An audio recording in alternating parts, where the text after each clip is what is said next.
In a stormy and unstable Middle East, positive talk about cooperation and partnership is a rarity. However, a new regional alliance appears to be emerging in which stability, development, common interests, and coordination are the key words.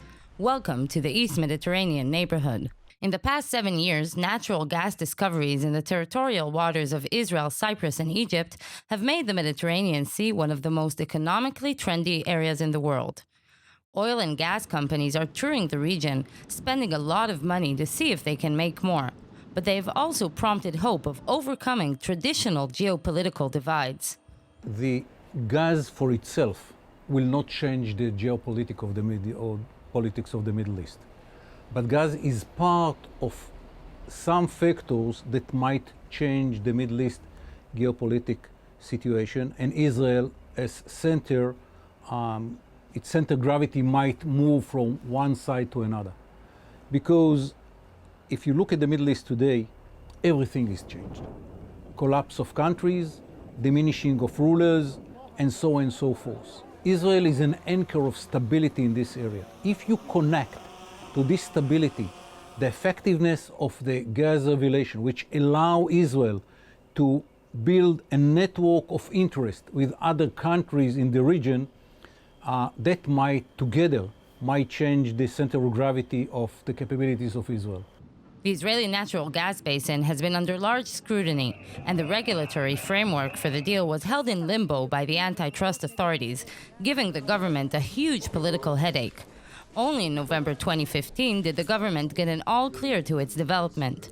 However, it has led to a flurry of diplomacy between the new potential energy players. Thursday, the Israeli Prime Minister will be meeting his Greek and Cypriot counterparts in Nicosia for a first-ever tripartite meeting, bringing the diplomatic renaissance between the countries to a point of culmination. It's about necessity. It's about reality. Cyprus, Israel, and Greece are countries in this crucial neighborhood. We have to cooperate for security reasons, for political reasons, for economic reasons, and for energy as well. Cyprus and Greece used to be among Israel's biggest European critics, but today they seem to believe cooperation with Israel can promote their interests. At a time of growing European pressure vis-à-vis the Israeli-Palestinian conflict, Greece and Cyprus are Israel's new best friends.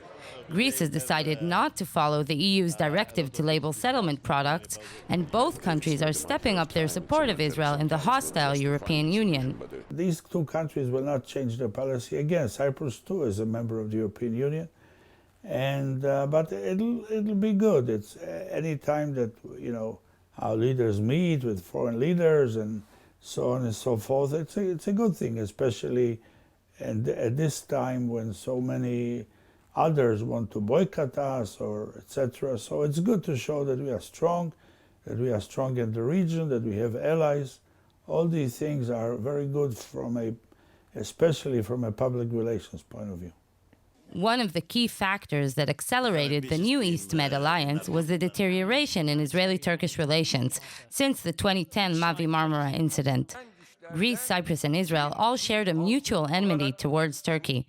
However, as Jerusalem and Ankara are making steps towards rapprochement, the geopolitical game in the East Med is becoming more complicated. Despite the political estrangement, Turkey is the potential natural gas big customer. This is always the fear in Greece. They always asked me, and what if Israel gets together with Turkey again?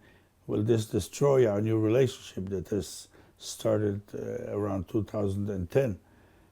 This dramatic change in the relationship. And we used to say, and I sort of believe in it, that right now the relationship with Greece and Cyprus is strong enough. It stands on its 2 feet, on its 2 own feet. So hopefully it can survive a rapprochement. I don't connect the improvements of the relations between Israel and Turkey directly with the solution of the Cyprus problem.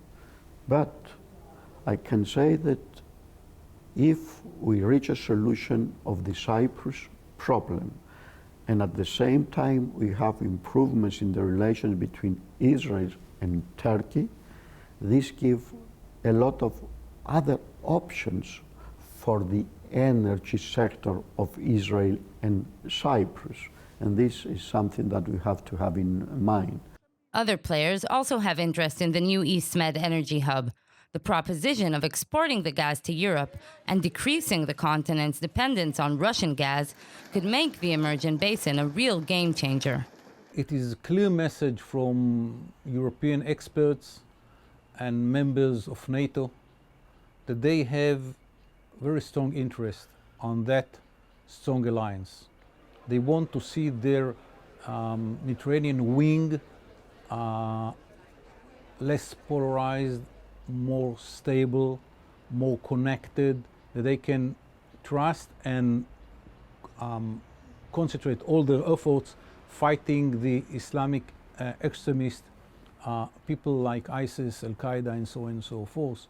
So no question that if we succeed to build this network of 2 or even 3 circles with our neighboring countries, with Greece, Cyprus, and maybe Italy, and later on with Turkey, no one will be more happier than the European Union and NATO. The offshore gas bonanza is yet to materialize. There are a lot of obstacles to overcome in order to achieve a concrete energy project. Nevertheless, Jerusalem is hoping that whatever lies underneath these waters could change the balance of power in the region.